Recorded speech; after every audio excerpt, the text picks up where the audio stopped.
तर आज आहे ना दिवसभरात मी बिना अस्तरचे 2च ब्लाऊज स्टिच केलेले कटोरीवाले आणि थोडं सामान आणलेलं मी टेलरिंगचं, तर ते तुमच्याशी शेअर करायचं होतं.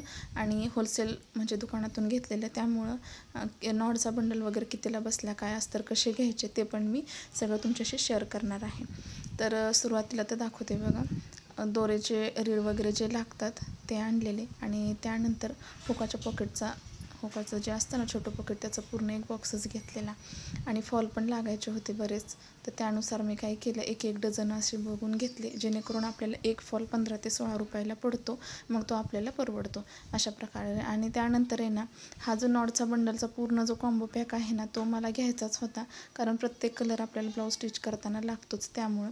तर हा जो पूर्ण पॅक आहे ना, तो मला 600 रुपयाला पडलेला आहे. त्यामध्ये ना 20 प्रकारचे म्हणजे 20 कलरचे नॉड आहेत. तर एक नॉड आहे ती म्हणजे एक बंडल जो आहे तो मला 30 रुपयाला पडलेला अशा प्रकारे. म्हणजे आणि जर आपण सेपरेट घ्यायचं म्हटलं तर तो आता बंडल 40 रुपयाला देतात आणि होलसेलमध्ये घेतलं तर अशा प्रकारे 30 रुपयाला पडतो. तर शक्यतो घेताना होलसेलमध्येच घ्यायचं, जेणेकरून आपल्याला टेलरिंगचं सामान घेतानाही परवडतं आणि ब्लाऊज वगैरे शिवताना सोपं जातं. आता त्यानंतर दाखवते मी सगळ्या कलरचे, म्हणजे जेवढे ब्लाऊज स्टिच करायला आलेले आहेत त्यातले बऱ्यापैकी मी ब्लाऊज पीस वगैरे नेलेले. कारण काय होतं, मॅचिंग परफेक्ट मॅचिंग म्हटलं की ते छोटासा तुकड्यावरून लवकर लक्षात येत नाही, त्यामुळे मी डायरेक्ट पीस वगैरे नेते.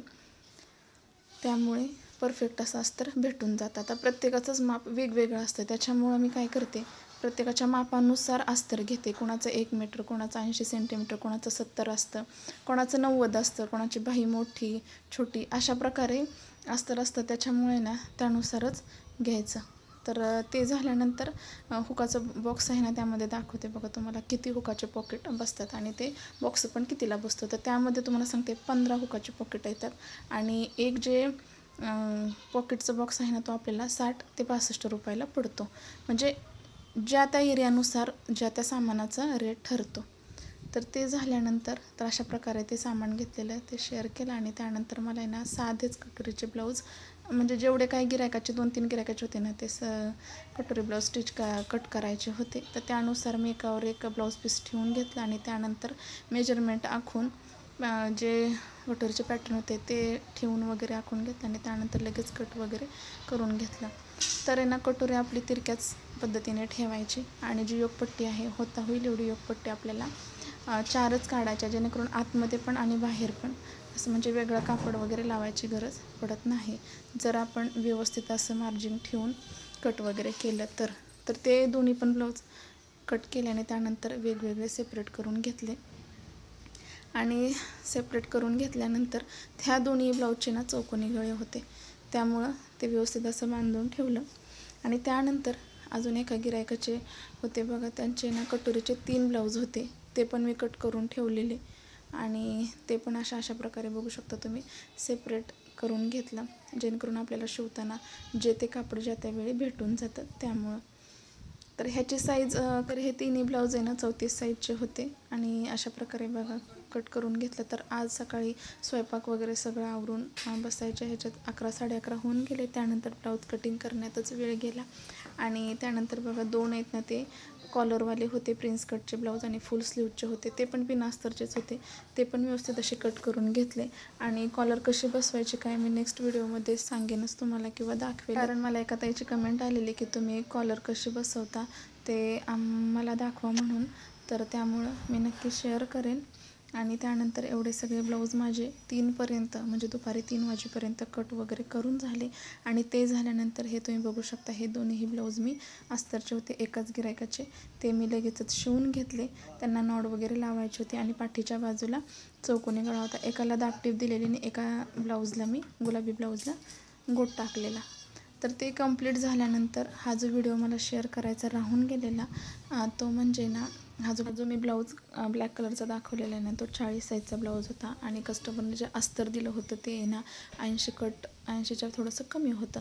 तर त्यानुसार तुम्ही बघू शकता, मी पहिल्यांदा स्लीव्ज कट केली आणि कट केल्यानंतर तिथं स्लीव्जला जोड द्यावा लागतो आहे. त्यानंतर पाठीची बाजू पण कट केली, तर उंची त्यांची 13.5 होती आणि बाहीची लांबी 5.5 होती. त्याच्यामुळं आपला पूर्ण ब्लाऊज व्यवस्थित असा बसला.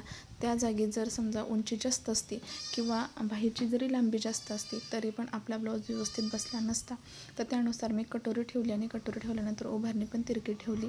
तर उभारणीला पण जोड द्यायची किंचित असं गरज आहे आणि त्यानुसार बघू शकता तुम्ही ब्लाऊज कट करून घेतला.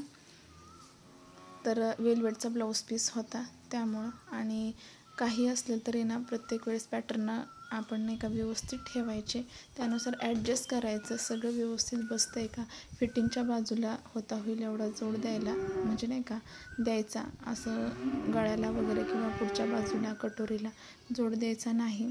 जिथं शक्य होईल तिथं व्यवस्थित बसतो आहे त्या बाजूला जोड द्यायचा. कारण कटोरीला वगैरे आपण जर जोड द्यायला गेलो तर कटोरी आपली तिरकी बसते, फाकते किंवा व्यवस्थित येत नाही. त्यामुळं कधी कटोरीला जोड द्यायचा नाही. अशा प्रकारे कटोरी पण मी कट करून घेते. सगळा आपला अस्तर कट करून घेतला आणि त्यानंतर मी ब्लाऊज पीस ठेवून दिला. ब्लाऊज पीस तुम्ही बघू शकता वेलवेटचा आहे आणि आत्ताचे जे आहेत ना वेलवेटचे ब्लाऊज पीस ते म्हणजे नाही का बायका कट वगैरे करून घेतात, त्यामुळे ना कट करताना तिरकं जातं. त्यामुळे व्यवस्थित असं एकावर एक ठेवून घ्यायचं आणि त्यानंतर बरोबर ठेवल्यानंतरच आपण जे खालचा ब्लाऊज पीस आहे ना तो कट करायचा. तर अशा पद्धतीने मी सगळे पार्ट व्यवस्थित ठेवून घेतले आणि जे प्लेन बाजू आहे तिथंच माझी स्लीव्ज बसलेली आहे. तर अशा प्रकारे कट झाल्यानंतर मी स्टिच केलेला ब्लाऊज दाखवते, फिनिशिंगमध्ये दिसतोय. त्यानंतर कुठं जोड दिला दाखवते, फक्त आणि फक्त मी बाहीला जोड दिला किंचितचा आणि फिटिंगच्या बाजूला. तर अशा प्रकारे आपला ब्लाऊज रेडी झाला. तर आजचा व्हिडिओ कसा वाटला नक्कीच मला कॉमेंटमध्ये सांगा आणि नवीन असेल तर चॅनलला लाईक करा, शेअर करा आणि सबस्क्राईब करायला विसरू नका. व्हिडिओ पाहिल्याबद्दल धन्यवाद. भेटू अशाच एका नेक्स्ट व्हिडिओमध्ये.